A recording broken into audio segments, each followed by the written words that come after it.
नमस्कार साथियों। आज हम एक टॉपिक पे चर्चा करेंगे। ये है असहयोग आंदोलन। असहयोग आंदोलन में गांधी जी का क्या रोल रहा है, हमारे देश और इस देश की आम पब्लिक का क्या रोल रहा है, इस विषय पे चर्चा करेंगे। गांधी जी द्वारा असहयोग आंदोलन की औपचारिक शुरुआत अगस्त 1920 में की गई थी। इस आंदोलन के कार्यक्रम पर विचार करने तथा इससे संबंधित योजनाओं को लेकर गांधी जी ने ही सितंबर 1920 के कलकत्ता अधिवेशन में प्रस्ताव पेश किया। इस प्रस्ताव का विरोध एनी बेसेंट, मदन मोहन मालवीय, सुरेंद्रनाथ बनर्जी, बिपिन चंद्र पाल, मोहम्मद अली जिन्ना, देशबंधु चित्तरंजन दास आदि नेताओं ने किया, जबकि अली बंधु और मोतीलाल नेहरू के समर्थन से यह प्रस्ताव स्वीकार कर लिया गया। इसके असहयोग आंदोलन के क्या क्या कारण रहे हैं, इसके पीछे की चीज़ों को हम लोग जानते हैं। खिलाफत की समस्या, जिसके कारण मुस्लिम समुदाय में एक आक्रोश व्याप्त था। विश्व युद्ध के दौरान आश्वासन एवं वादों के बदले रॉलेट एक्ट जैसा कानून पारित हुआ। जालियांवाला बाग हत्याकांड एवं इस पर आई हंटर कमेटी की रिपोर्ट ने भारतीय जनमानस में असंतोष का ज्वार उत्पन्न कर दिया। 1919 ईस्वी के अधिनियम के तहत प्रांतों में द्वैत शासन व्यवस्था लागू की गई, जिसके कारण भी जनता में रोष व्याप्त था। युद्ध जनित परिस्थितियों ने भारतीय जन जीवन को कष्टपूर्ण बना दिया, जिससे महंगाई, बेरोजगारी जैसी अधिक समस्याएं उत्पन्न हो गई। अब इसका क्या कार्यक्रम रहे हैं, असहयोग आंदोलन के कौन कौन से मुद्दे रहे हैं, इस विषय में कौन सी चीज़ों को मेन टॉपिक के रूप में बनाया गया है, इस पर बातें करेंगे। कलकत्ता में कांग्रेस के विशेष अधिवेशन 1920 ईस्वी में पारित प्रस्ताव को दिसंबर 1920 में नागपुर के वार्षिक कांग्रेस अधिवेशन में पुष्टि मिल गई।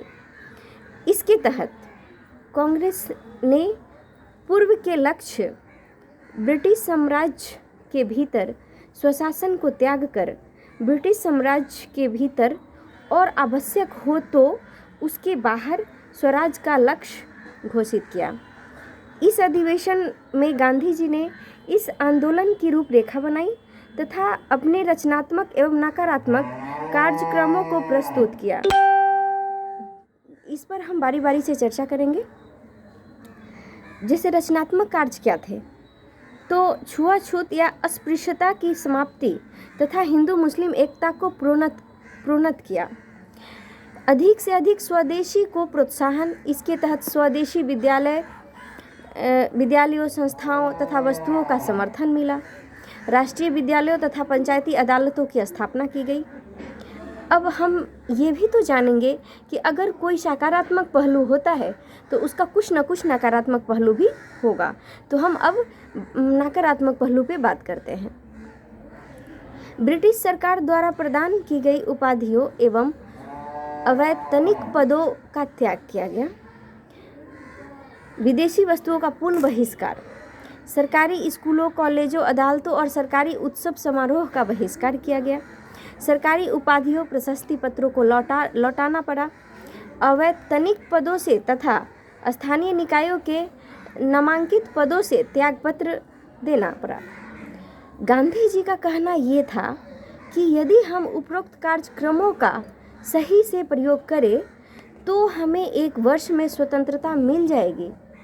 इस अधिवेशन, यानी ये अधिवेशन नागपुर में हुआ था, इस अधिवेशन में लाला लाजपत राय तथा चित्तरंजन दास ने असहयोग प्रस्ताव से संबंधित अपना विरोध वापस ले लिया, जबकि एनी बेसेंट, बिपिन चंद्र पाल, मोहम्मद अली जिन्ना आदि नेताओं ने कांग्रेस से असंतुष्ट होकर त्यागपत्र दे दिया।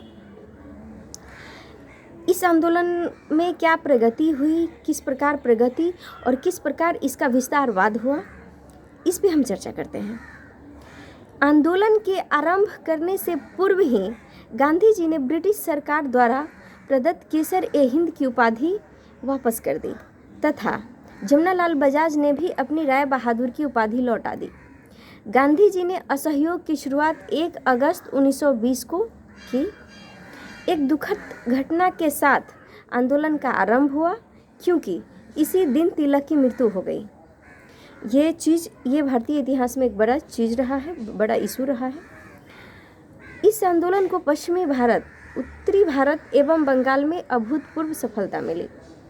शिक्षण संस्थाओं का सर्वाधिक बहिष्कार बंगाल में किया गया। राष्ट्रीय शिक्षा प्रणाली के आधार पर अनेक शिक्षण संस्थाओं की स्थापना की गई, जैसे काशी विद्यापीठ, बिहार विद्यापीठ, गुजरात विद्यापीठ, महाराष्ट्र विद्यापीठ, अलीगढ़ मुस्लिम विश्वविद्यालय आदि। कलकत्ता में नेशनल कॉलेज की स्थापना भी इसी आंदोलन के दौरान की गई। इस कॉलेज के प्रधानाचार्य सुभाष चंद्र बोस बने। बहिष्कार करने वाले प्रमुख वकीलों में देशबंधु चित्तरंजन दास, मोतीलाल नेहरू, सी राजगोपालाचारी, राजेंद्र प्रसाद, जवाहरलाल नेहरू, विट्ठल भाई पटेल, वल्लभ भाई पटेल तथा आसफ अली प्रमुख थे। असहयोग आंदोलन के समय कांग्रेस को कई मुस्लिम नेताओं का भी समर्थन प्राप्त हुआ, जिनमें मोहम्मद अली, डॉक्टर M.A. अंसारी, शौकत अली तथा मौलाना अबुल कलाम आज़ाद इत्यादि प्रमुख व्यक्ति थे।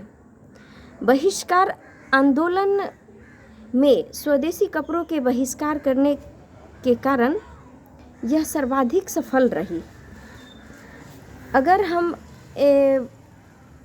ये बात करें कि असहयोग आंदोलन सफल रही या पूर्णतः विफल रही, इस मुद्दे पे अगर बात की जाए तो असहयोग आंदोलन स्वराज प्राप्ति के लक्ष्य को लेकर शुरू हुआ था, किंतु यह आंदोलन अपने लक्ष्य प्राप्ति से पूर्व ही समाप्त घोषित कर दिया गया।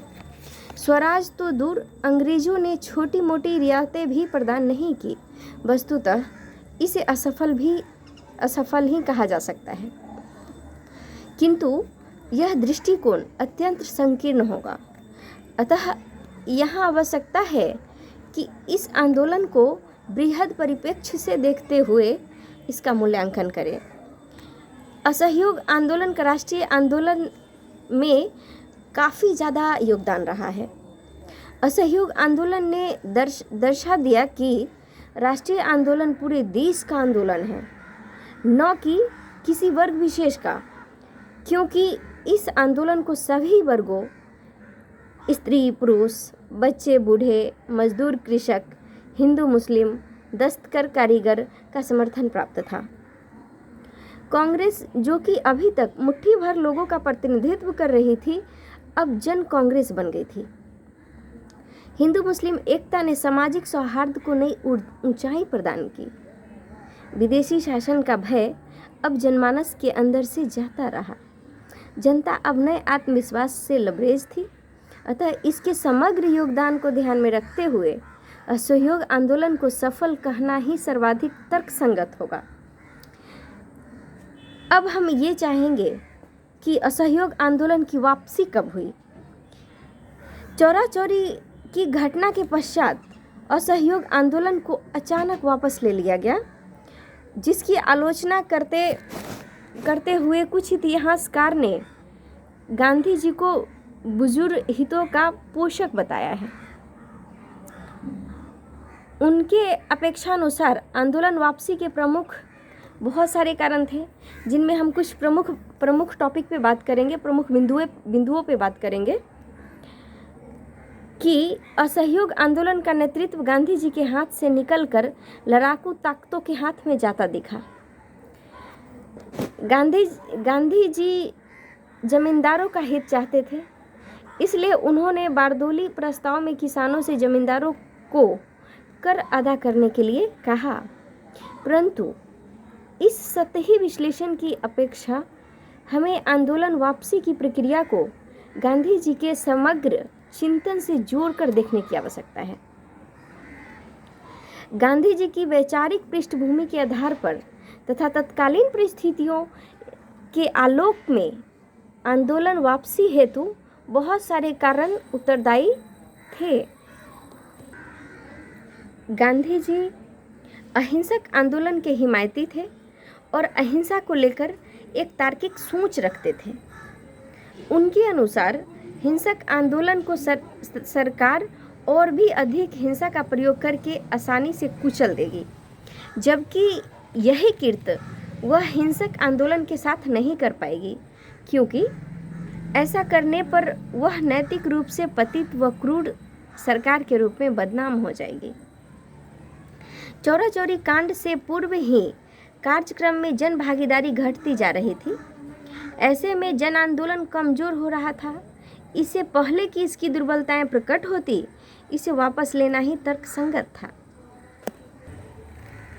कोई भी जन आंदोलन लगातार नहीं चल सकता है, क्योंकि यह आंदोलन 1 वर्ष से अधिक समय से चल रहा था।